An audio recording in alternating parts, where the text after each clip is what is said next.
Put it differently, ask the question, what do we need to have the rate of economic growth that can reduce poverty? The calculation is that it is 7%. Okay. You need a real GDP of 7% for so many years to be able to impact on the per capita incomes of the people. Now, the only way to get that is high investment. Now, that investment can be public, i.e. from public sources, or from the private sector. Now, the public sources is the taxation plus foreign aid. The second hand is the private sector. Now, you and I know that taxation resources in poor countries are very limited. Foreign aid, even more limited. And so we have now to look at the second arm, which is private sector, both local and foreign, and see how to improve the business confidence so that private resources can come in. And so for us, we look at it as not something we do once we have finished everything else. It is part and parcel of what we must do to get the economic growth which actually reduces poverty.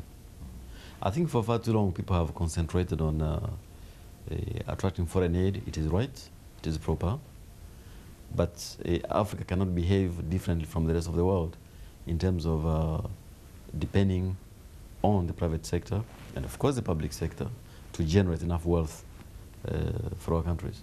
But how conducive is the environment to increase the role of the private sector? Because we do know there are various dialogues that are taking place in African countries in terms of trying to determine how much of a role the private sector should have. For instance, in South Africa, there's a huge debate going on now about nationalization.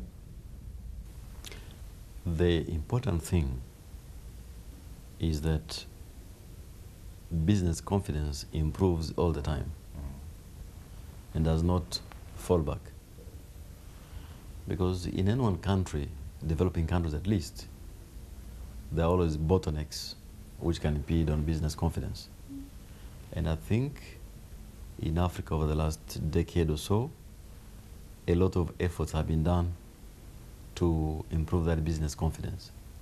Now, what we cannot afford to do is to make that progress and then suddenly undermine it. Now, you undermine it in several ways, but perhaps the most damaging is what we call inconsistency of policies. Sure. Policies which change from a day to another in opposite direction. That is very damaging. And it leads to high risk premiums and also a view that, wait a minute, can I be sure the policy environment under which I'm investing today will be there tomorrow? Now, that is important. And part of that process is what you're beginning here, because you are having a dialogue with CEOs from the private sector.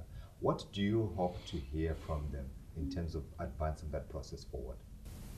Well, we're trying to bring CEOs together to scale up on what we call the best practices in corporate governance.